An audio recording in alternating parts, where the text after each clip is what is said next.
Vous voulez donner un coup de pouce à notre chaîne? C'est facile.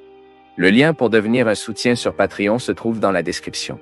Abonnez-vous à notre chaîne, aimez et partagez nos vidéos avec vos amis, et laissez votre commentaire. Avec ces actions, vous nous aidez beaucoup à diffuser la parole de Dieu.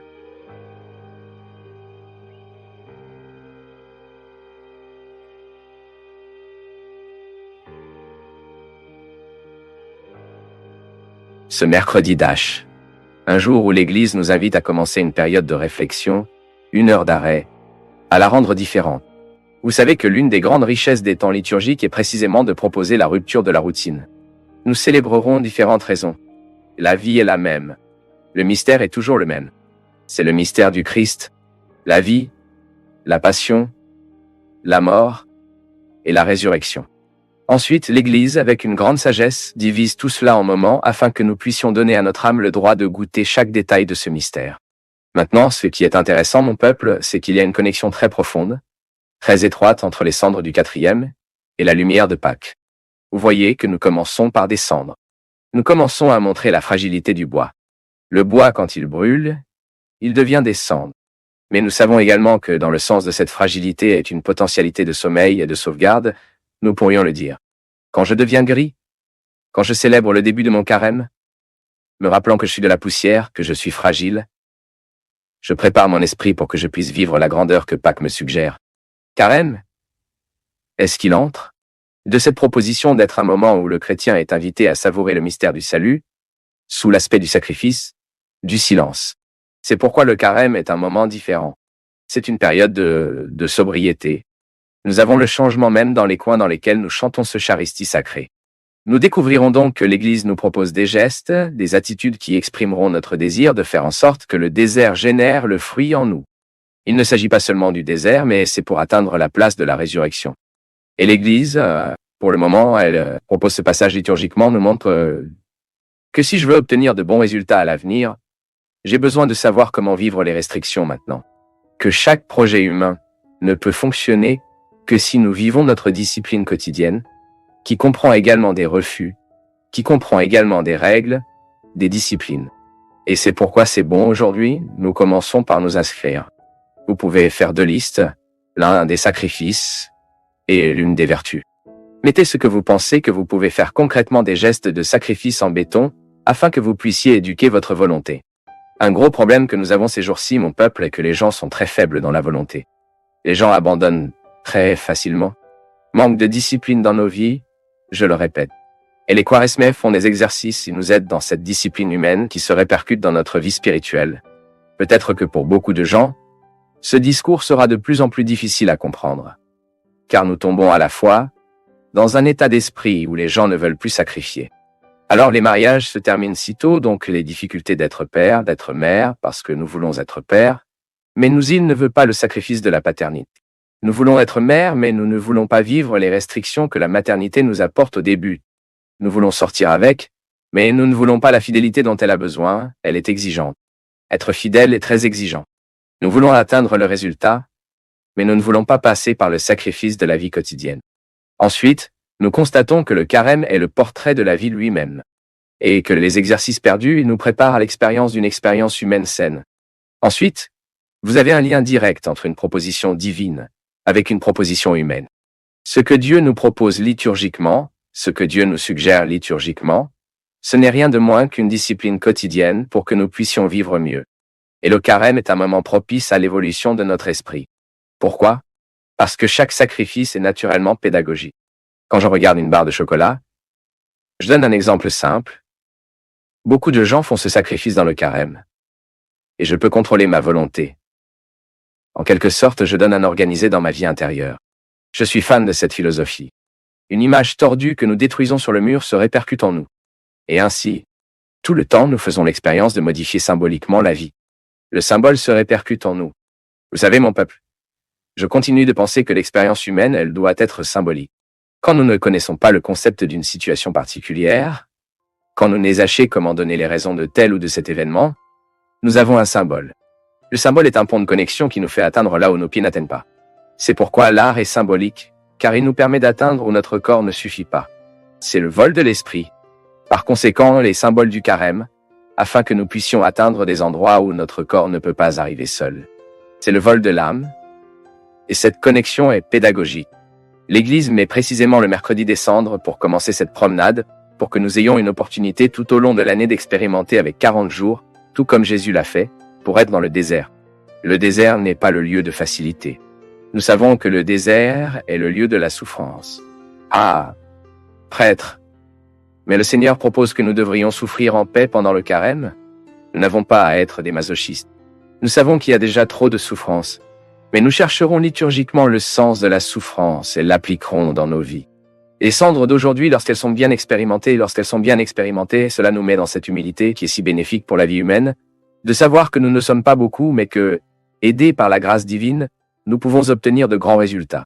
Nous savons qu'il n'est pas facile de passer par le désert. Et nous savons qu'il est très facile de se perdre dans la souffrance du désert sans obtenir les résultats que cette souffrance peut nous apporter. Je le répète, le christianisme n'est pas masochiste. Ce que le christianisme fait, c'est donner un sens à la souffrance humaine. L'Église ne nous a jamais motivés à courir après la souffrance. Mais l'Église nous a appris chaque fois que nous ne manquons jamais de souffrance. Peut-être qu'aujourd'hui vous regardez votre expérience personnelle et découvrirez comment vous pouvez vivre cette caserne. Quels sacrifices pouvez-vous faire? Quelles attitudes pouvez-vous prendre pour favoriser votre passage dans le désert?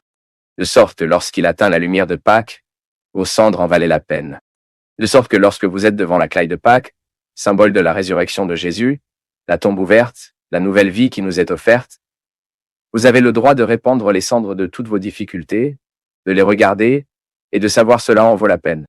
Ce que Dieu veut vraiment, c'est la répercussion du sacrifice dans votre âme. Il fait attention.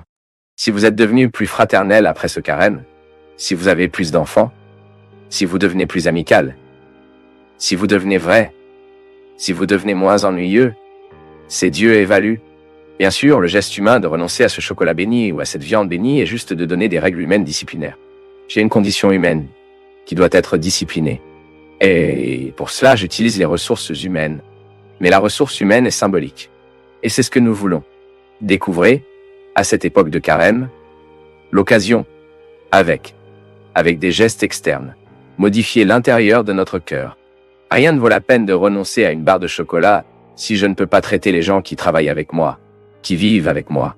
Rien ne vaut la peine d'arrêter la viande et de pouvoir humilier quelqu'un. Non. Le geste de béton dont nous devons être liés à une intention plus élevée. Parce que si nous pensons que Dieu est là, en faisant attention à savoir si nous avons mangé ou non la chair, nous sommes très peu avec lui. Dieu a plus de choses à faire pour savoir si vous avez mangé ce rêve de valso ou non. Je le répète, ce que le geste de béton est destiné, c'est me mettre dans une dimension supérieure. C'est pour faire ce sacrifice que les autres peuvent voir, pour développer en moi ce que Dieu reconnaîtra d'abord. De sorte que plus tard, ce lien entre les cendres du 4e et la lumière du dimanche de Pâques, je peux avoir tout ce processus, cet itinéraire marqué dans ma vie. Je suis conscient. Les sacrifices que j'ai faits dans le carême de l'année dernière ont produit cet effet sur ma vie. Parce que vous êtes alors du béton. Sinon, vous ne savez même pas ce que vous avez fait dans votre vie pour avoir cessé de manger du chocolat dans le carême de 1900. Sauf quelques kilos de plus que vous avez cessé de gagner. Mais ce n'est pas ce dont nous parlons. L'Église ne nous traite pas avec une enfance. L'Église veut de plus en plus mature. Et la compréhension des sacrifices de carême, cette compréhension doit être mature en nous. Et c'est pourquoi il est intéressant de sélectionner dans notre vie quotidienne ce que nous pouvons faire pour pouvoir, peut-être, réaliser avec les années et les résultats qui dureront toute une vie. Car c'est le grand but de ce temple liturgique. Il provoque des marques qui ne cesseront jamais d'être présents dans nos cœurs. La religion doit imprimer le caractère. Nous sommes fatigués de dire cela ici. Mon expérience religieuse, la messe que je participe, la confession que je fais, doit ajouter à ma façon d'être une marque indélébile qui ne peut pas être effacée. Avec chaque Eucharistie reçue, je dois être un meilleur être humain. Avec tous les prêts expérimentés, je dois être un amant plus conscient, plus gentil et plus, nous dirions, plus favorable. Ce sont les fruits du carême. Ce que je renonce vraiment ici doit avoir des répercussions sur ma vie, dans mon âme. Je me souviens, encore aujourd'hui, je disais qu'une grande partie de mes misses sont lentes. Parce que le carême était une époque où, là, à Minas, dans la ville où je suis né, nous avons réalisé qu'il y avait une différence. Ma mère, mon père, l'église où nous avons participé, la communauté à laquelle nous avons assisté, a tenu à démontrer géographiquement que quelque chose se passait. Le tissu violet sur les images ne pouvait pas jouer de la musique à l'intérieur de nos maisons. Imagine ça. Si aujourd'hui nous parlions à nos enfants, nous aurons 40 jours sans écouter musique à la maison. C'était le feu dans le monde. Il deviendra gris. C'est le père et la mère. Aujourd'hui, les gens ne sont plus disponibles pour le vivre, mais nous l'avons fait. Bien sûr, ma mère avait également son terrorisme là-bas. Elle a parlé de la mule sans tête, le loup-garou, qui était tout le monde lâche à cette époque. La mule sans tête était un moule à feu qui survenait. Les peurs qui faisaient partie d'une théologie simple, mais ont fini par avoir un effet sur nous. C'est qu'en fait, de temps en temps, nous devons apporter la sobriété à nos vies. Être heureux, c'est aussi être sobre. Chaque être humain a le droit de vivre la joie avec la sobriété. Et parfois c'est bon pour nous. Vous cultivez une vie intérieure. Parfois, lorsque vous éteignez la télévision et que vous faites un rapide, nous manquerons aujourd'hui de la télévision à la maison. Assis-nous après notre repas, racontons des histoires, attrapons notre vie. Connaissant l'autre, ce que nous ne savons souvent pas, parce que la télévision est toujours allumée. De petites choses qui ont fait une différence dans nos vies et nous ont montré que quelque chose se passait. Aujourd'hui est une journée très spéciale pour nous tous qui sommes chrétiens, car c'est le jour de regarder les photos qui sont tordues sur le mur. Je le répète, une image qui est tordue, si vous le mettez en ordre, fait une différence dans votre vie. Lorsque vous entrez dans l'environnement, vous vous sentez plus harmonieux, c'est environnement. Dans la vie spirituelle, c'est la même chose.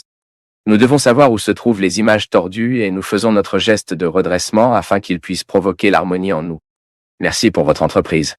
Versez sur nous la bénédiction du Dieu Tout-Puissant, celui qui est Père, ferme et spirituel.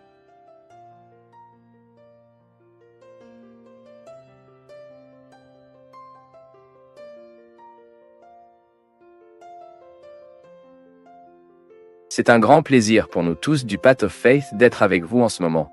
Veuillez partager vos impressions sur le sujet d'aujourd'hui dans les commentaires, soutenez-nous en aimant la vidéo et aidez à la diffuser en l'envoyant à vos amis. Abonnez-vous à la chaîne pour rester toujours connecté et recevoir nos nouvelles vidéos.